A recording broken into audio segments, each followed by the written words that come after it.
So this is a little table that I made in 7th grade. I used it with all hand tools, and it was part of a school wood shop project, and I always had it. I never had any reason to get rid of it. Always had some use for it. And then the following, I really enjoyed making it. In the following year, they voted to have shop taken out of the schools. So there's a long gap between making this and ever doing any woodworking again. When I started up in 2008 after building my barn with a wood shop in it. So after a long break from making things, back in the late 90s I got involved with bamboo fly rod making. I've always been a real avid fisherman. Bamboo fly rods became sort of trendy among fly fishermen starting around the late 90s. That trend, I think, is over because these things can be very expensive. But I just knew that I would want to make them. They're made out of natural materials. They're very pretty, and of course, the only thing better than making stuff is making memories. And once you have your fly rod built, you can get out there and go fishing and catch a bunch of nice fish with them. The interesting thing about these to woodworkers is that these are actually made from 6 strips that are glued together.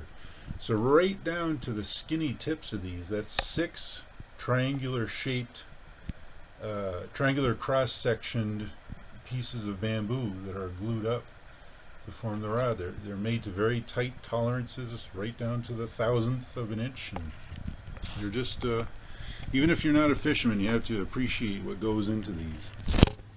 One of the first pieces of furniture I ever made was this corner table.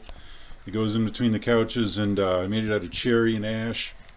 And what was really cool about this was that it was the first thing I ever did where I measured, you know, the level of the arm of the couch and the level of the top of the couch and make it fit the space that I had. And when you make your own furniture, that's a very powerful, cool thing to be able to do. This is my kayak. It's a skin and frame kayak I built a few years ago, and it's not much to look at right now because I chose to make it out of just cheap canvas drop cloth that I doped with epoxy. Not that attractive, but the skeleton of this is actually pretty cool looking. And at any time I could just peel the skin off and choose some better material to cover it with. But I've used this thing maybe 6 times since I built it. 6 or 7 years ago. So there it resides on the ceiling of my garage. These days I take my big boat out and I go trolling in the Finger Lakes and in Lake Ontario after the big boys. Like everyone my age or older, I'm a big fan of Norm Abram and the New Yankee Workshop. And when I first got into woodworking, I picked up these couple of books, and they're filled with plans from his TV show. And boy, Norm made a lot of things that the average guy would love to have. So I bought these 2 books, and I actually made quite a few projects from them. And one of the first ones was this walnut trestle table. And I've already featured this table on one of my videos, but I made this when I didn't have a lot of building materials and I didn't have a lot of experience, and it shows. I know where all the mistakes are on this, but we don't need to go over that. This was a design from Norm's book and his TV show called A Butler Table, and I really liked it. I just thought it was cool. It has these wings that fold up and down, and handles, so you can actually lift the top off the base. I actually made only the top of this. I made another one as a wedding gift for a couple that I'm friends with, and it turns out the hinges of these things are extremely expensive. What you're better off doing if you want to make one of these is to buy an old junky one and steal the hinges off it, because you can acquire them more cheaply that way than going to like Woodcraft and buying them new.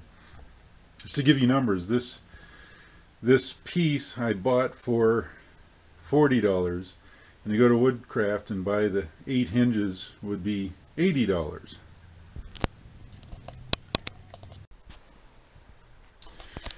So a good deal of my projects reside in the bedroom. This is a Norm Abram project once again. This is his blanket chest, and I lined that with cedar, so it's a nice cedar closet smell on the inside of it. I made this little rack for the ironing board. The ironing board originally came with a stand. It still has the fold out legs on it, but it just took up too much space in our small bedroom, so I made a little wooden stand so it could sit on top of the blanket chest. Now this piece here was another New Yankee Workshop plan, and it was one of the more ambitious things I've ever made. It's called a chest on chest. I made it out of solid cherry, and I know where the tree stood that was used to make this project. It was actually the curved feet of this chest on chest that drew me to the project. It's just a technique I hadn't done before, and the effect is really, really cool. I'm really happy that I made it. It's huge, and it'll last forever, and it was kind of an extravagant project, but it's also very, very useful. Every morning I reach into this chest and I grab the clothes I'm going to wear that day, so it was well worth it, and I get to look at it every day and feel proud. On our back porch is this English garden bench, which was another New Yankee Workshop plan that I worked from. And boy, I like having it here. You can sit here and lace up your boots before you leave for the morning. And made it out of oak. It's real solid. Should take the weather pretty well. I'm going to have to put another coat of paint on. It's getting a little dingy looking after having been outside all this time. But this came together fairly quickly. It surprised me.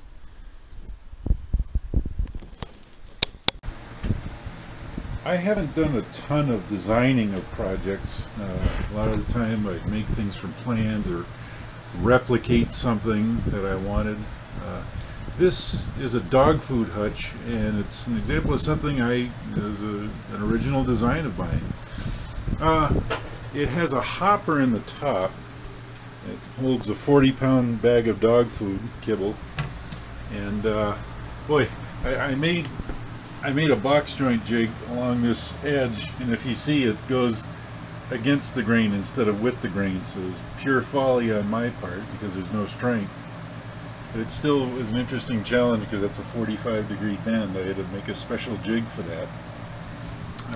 It has a crank on the side that turns an auger that's inside here, which dispenses the food directly into the bowl. So it works pretty slick, and kind of proud of it.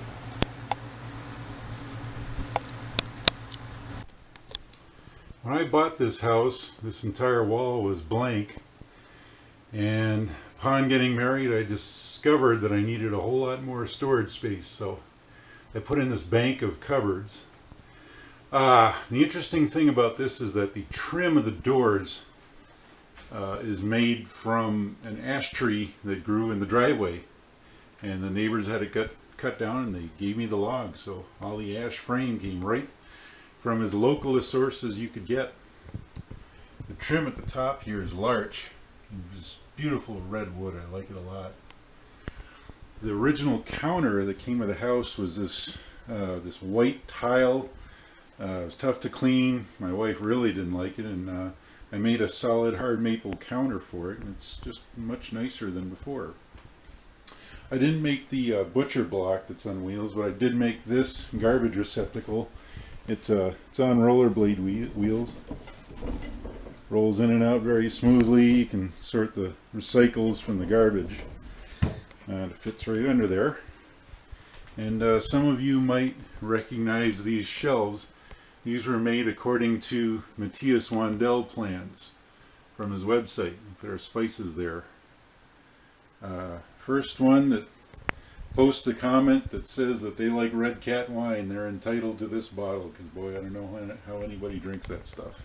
Of course, when you put cupboards in, you realize that the cupboards that you already have in place, you think to yourself, boy, these things are junk, and all of a sudden your project has grown much bigger than you intended. So someday I'm going to have to make these look just like these. So here's one project I made. It's a cherry headboard. It's actually made out of bent laminate. I don't know if that bending shows up well on film, but I'm told that cherry is almost impossible to steam bend.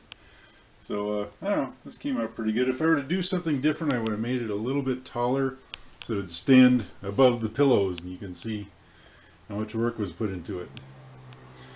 This project here was another piece that was inspired by Steve Ramsey. He made a credenza with a little skinny turned feet on it. And I read in bed all the time, so I needed a big bookcase that would hold lots of reading material. It's a couple of drawers on the bottom, and my reading lamp goes on top of it. So again, I use a lot of cherry. It's plentiful, it's great to work with, and I get it straight out of the woods. So, oh, here's a little bandsaw box my dad made on the top.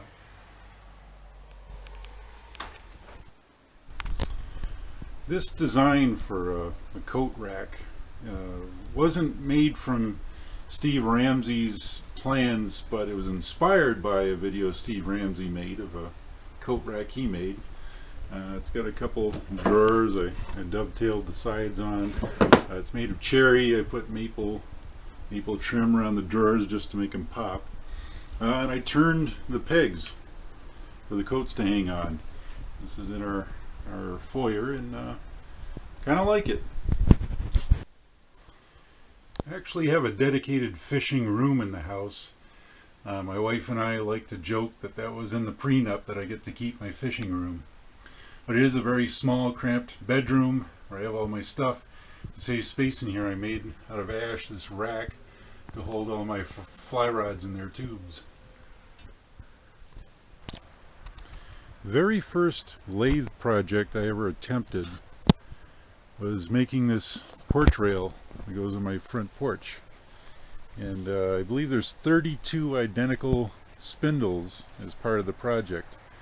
And my thinking was that if I tackle something big like this, where I have to replicate something over and over again, by the time I was done with the project, it would make a wood turner out of me, and I was correct in my assumption. And if you saw the porch rail that this replaced, what was there before really didn't look very good. One thing I made are these little decorative, I don't even know what the word for them is. I just made these little things that go in the corners. Usually they're scrolled pieces, but I didn't make these with a scroll saw. Just kind of a flower design on it. My own design. Oh, it looked pretty nice.